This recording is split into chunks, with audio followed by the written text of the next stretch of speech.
The girl rolled up Father's trouser leg and nodded grimly. "We'll have to set it before you can rise, sir," she said. "So we'll need bandages and some sort of straight rod." "Thomas, Sarah, check the boxes," said Mother. "Sarah, did you hear me?" Sarah tried to budge her frozen muscles.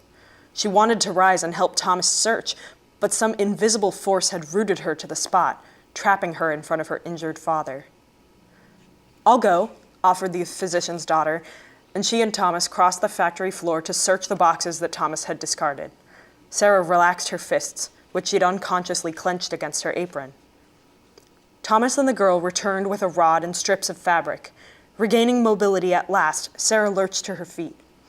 Mother took the supplies and set to work under the girl's instruction as Thomas brought Sarah aside. "Breathe, Star," he whispered as she leaned against him, her chest hitching painfully. "He can't walk, Thomas." Sarah's panic leaked into her voice. "How would we afford a physician? How are we even going to get him home?" Thomas swallowed, his Adam's apple bobbing in his throat. "I don't know," he said, "but we'll find a way. We always do." Mother rose behind them. "This ought to hold until we get home," she said. "Who is going home?" Sarah gritted her teeth as the overseer stalked over to them, surveying the chaos. Mother and the girl at Father's side, his leg wrapped in bandages, the boxes rooted through the ladder on the floor. "One of the ladders fell," Father managed. "My leg. He'll have to be taken home and treated further, sir," said the physician's daughter. The overseer turned to her.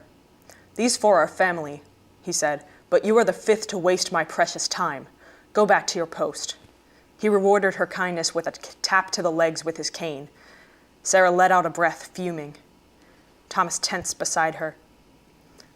The overseer turned his gaze on Mother. "How many must be spared?" "2," said Mother, "and one of them ought to stay home with him." He looked over Thomas and Sarah. "The girl may go," he said finally, and Sarah bristled.